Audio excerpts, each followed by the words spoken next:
Приветствую всех на канале «В мире лекарств». В этом видео мы поговорим об особенностях применения лекарственных препаратов для лечения кашля.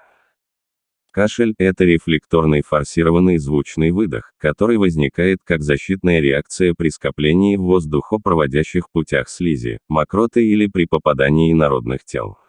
Кашель может быть сухой, без выделения мокроты, или влажный, с выделением мокроты. Сухой кашель часто наблюдается при ларингите, сухом плеврите, сдавлении бронхов новообразованием, в начале острого бронхита, туберкулеза, острой пневмонии, при раке или абсцессе легкого. Влажный кашель чаще встречается при острых респираторных заболеваниях, остром бронхите, пневмонии, туберкулезе, бронхоэктатической болезни. В зависимости от характера кашля, сухого или влажного, используют различные фармакологические группы лекарственных средств. При влажном кашле применяют экспекторанты или отхаркивающие средства. Они способствуют отделению жидкой мокроты. Также используют муколитики, препараты, которые способствуют разжижению мокроты. Отхаркивающие препараты могут быть растительного или химического происхождения. К этой группе можно отнести гваифеназин, эрдестин, корень алтея, лист эвкалипта, корень солодки, лист подорожника, лист плюща. К группе муколитиков относят ацетилцистеин, карбоцистеин, бромгексин и его метаболит амброксол. При сухом кашле используют противокашлевые препараты, которые могут быть центрального или периферического действия. К первой группе принадлежат кодеин и декстрометорфан, глауцин, оксиладин и бутамират. Ко второй группе относят либексин. Противокашлевые препараты не назначаются при повышенной бронхиальной секреции, обильном отделении мокроты. Противокашлевые препараты, содержащие кодеин, декстрометорфан, бутамират, не рекомендуется применять детям до 2 лет, беременным и лактирующим женщинам. Препараты, содержащие глауциногидрохлорид, при применении у детей могут приводить к снижению артериального давления. Препараты, содержащие декстрометорфан, могут приводить к угнетению центральной нервной системы и дыхания при приеме больших доз или употреблении в течение длительного времени. Препараты, содержащие оксиладин, бутамират и особенно декстрометорфан, могут вызывать вялость, сонливость, головокружение. Эти препараты не рекомендуется применять водителям и лицам других профессий, требующих повышенного внимания. Препараты, содержащие оксиладин, бутамират, декстрометорфан и особенно кодеин, не следует сочетать с алкоголем из-за высокого риска угнетения ЦНС и дыхания. При приеме больших доз препараты, содержащие бутамират, могут вызывать рвоту, диарею, снижение артериального давления, а в особо тяжелых случаях выраженное угнетение ЦНС.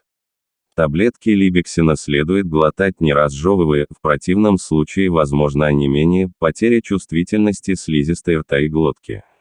При приеме либексина может наблюдаться сухость во рту. Прием либексина не рекомендуется лицам с низким артериальным давлением. Амброксол противопоказан в первом триместре беременности.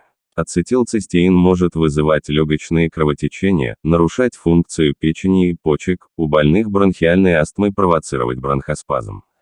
Раствор ацетилцистеина не следует сочетать в одном шприце с растворами антибиотиков.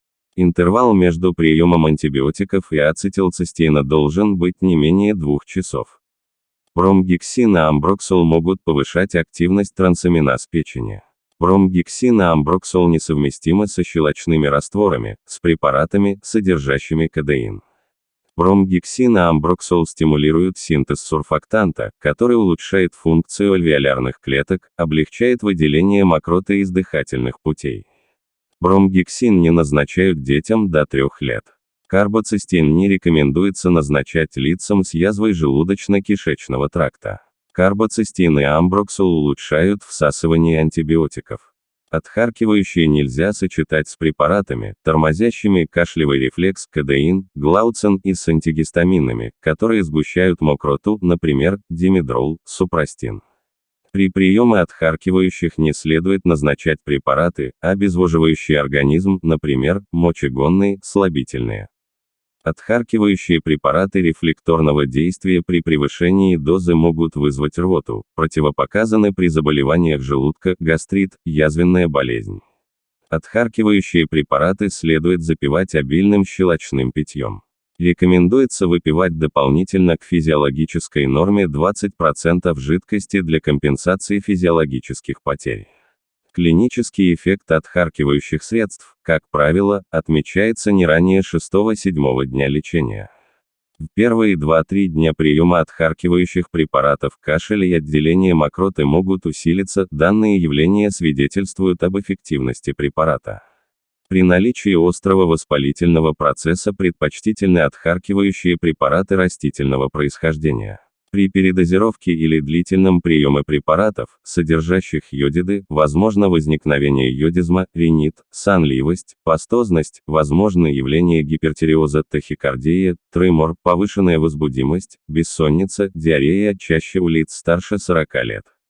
Растительные отвары и настой, солодка, корень алтея, мать и мачеха, анис, фенхель, чебрец оказывают не только отхаркивающее действие, но также способствуют регенерации поврежденной слизистой бронхов за счет содержащихся микроэлементов, витаминов и биогенных стимуляторов.